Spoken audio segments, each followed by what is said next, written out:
done by somewhere around, I want to say, we'd like to have a lot of it done by November, actually. So we were on a fairly accelerated time frame. We originally had hoped to do it more in 18 months to 24 months. And because of the budget pressures, we've decided we need a product sooner. So we're now looking at towards the end of November to have a final project. There will be central planning components. Many students are involved in this, so there are things related to the student experience, and there are student members on that. But we also have a number of cross-cutting committees, including involving IT, other issues that we think are important for the campus in terms of infrastructure, and we have students who will be involved in those as well. And Provost Kaler has been reaching out to them, and in terms he's responsible for setting up those committees. So the idea is to really, I mean, I have to say there's probably an element of a new president coming in to try and understand assets to help do the 5-year plan. But I still think it's important. As I said before, the budget, I think, makes it even more important than ever. So we are doing one.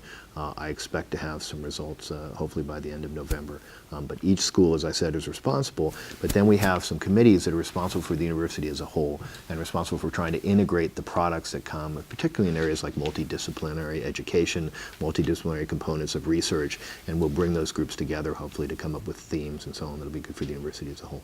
Are you using her plan to kind of jump off on those? Or Absolutely. I mean, they're not completely independent, and of course we're paying a lot of attention. As you know, I'm on the steering committee for the SUNY strategic plan, and so it does put me in a very good position to understand what they're doing.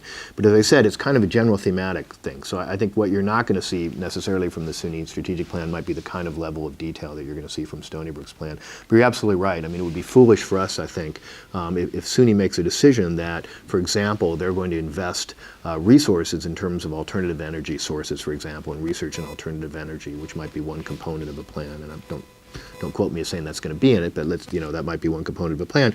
Certainly that fits well with things Stony Brook is doing as well and would help influence some of the directions we go to. So I think we're following very carefully what's going on. I'm in a good position essentially to help inform our process on what direction SUNY is going in. But the SUNY plan is moving very rapidly, and I would expect that there's going to be drafts coming out in this spring of that plan. So it's moving very, very rapidly. Yeah. Again, I'm yes. TC, by the way. From Yeah. Yes. Last Thursday, the Research and Innovation Symposium was held here, and this question kind of ties into both differential tuition and the strategic plan. One of the points of the symposium was to talk about how research institutes can work with corporations to bring corporate dollars into the university. If we were to do that, how would corporate dollars be distributed within the university? Would they only be used towards the respective research departments, or would it go into like a general fund to help the entire university?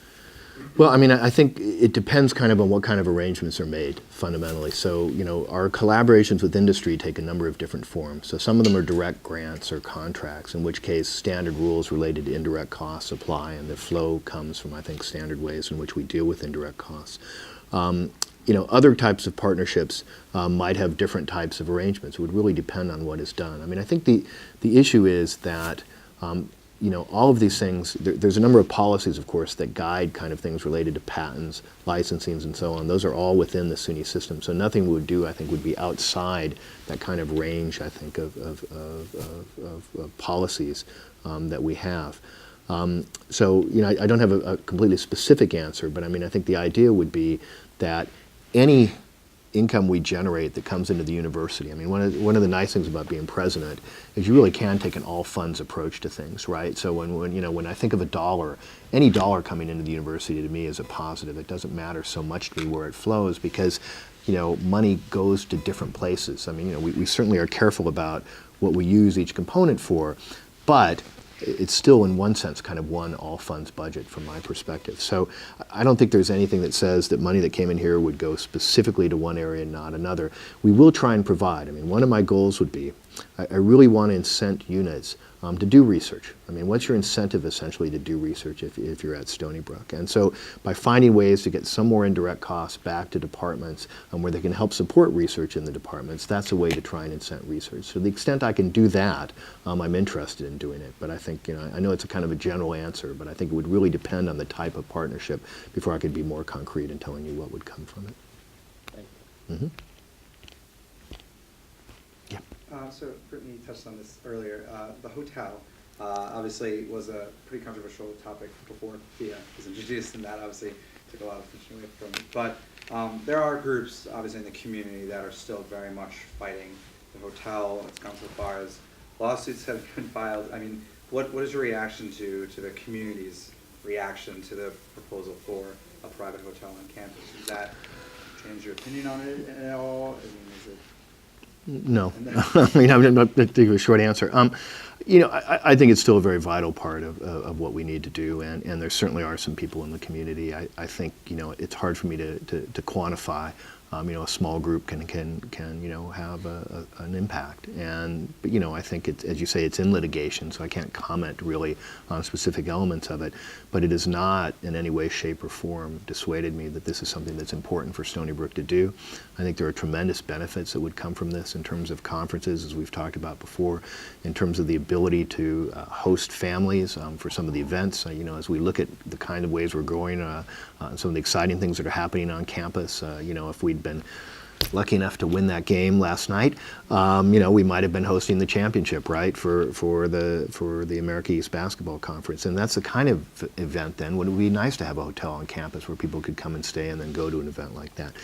And most importantly for me is the notion of the hospital as well. So I think, you know, as someone who has had a chance to work in hospitals, I know how important it is to be able to provide space for families when they want to come and visit family members. So for me, these are all reasons why it makes sense to do a hotel. And I think, you know, I'm not dissuaded that I don't think this is a bad idea, because there are some people who are unhappy with it. And I think it should really move forward. Again, I've listened to people's concerns about it. We've worked very hard to create a siding that minimizes some of the disruption. It really, you know, I keep waiting for, you know, to get some plans out so you can see what it's going to look like. I've seen the preliminary plans. It's going to be a very nice looking building. It looks a lot like the current Humanities building. It's going to be set away so that there's a buffer of trees between Nichols Road and it. There's a buffer of trees between the entry road to the university in it.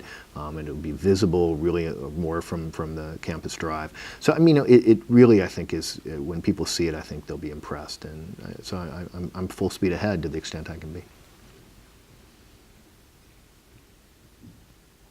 Any message you'd like to send to the basketball team moving forward to the NIT? Well, you know, I'm really excited about the NIT. So I had a chance. You know, I was at both all the games over the weekend, and I rode back on the ferry with the team and Coach Piquel. And you know, what I said to them was, this has been a fantastic season. I'm very proud of everything they accomplished.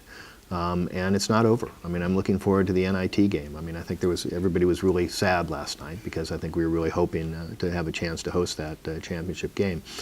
But I think it's been a great season. A 22-win season is incredible, and very proud of the team, both teams. Very proud of our women's team as well. They went to the tournament and played very, very hard, competed very hard against the #1 seed. Hartford's a top 25 AP team, and they hung with them through 3/4 of that game, hung very tough. So I'm proud of both the teams, and looking forward to the NIT. You know, I'm just hoping it's going to be on a night when I can go to the game, because, you know, my schedule gets booked really far ahead, and there's a lot of things I would drop to go to that game, but there's a few things I can't drop. So my hope is it'll be at a time when I can go to the game, because I'd really like to attend it. But my congratulations to both teams.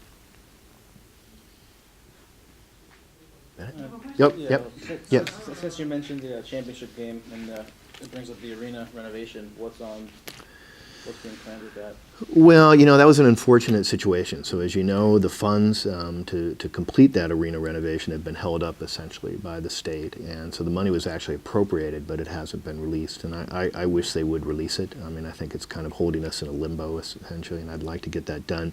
You know, to be frank, I talked to the America East Conference and really pushed them to allow us to hold this at Pritchard, because I did have a concern that, of course, if we didn't make it, we'd have to do these renovations.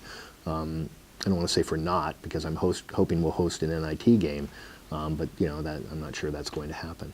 But you know, I made my appeal, and they didn't listen. So you know, so that's where we were. And but I'm looking forward. I think when we do get this renovated, it's going to be a great venue. And you know, I'm impressed by how much the team has come to mean to the community. It was when I was walking around, you know, at the local Stop and Shop and so on. I can't tell you the number of community people who came up and said, really excited about Stony Brook's team and how they're doing it. So it was one of those nice things, I think, that had the community excited about the university. And I think anytime that happens in a positive way, that's a good thing for the university. Thank you. Yep. Since now you've been at second semester at Stony Brook.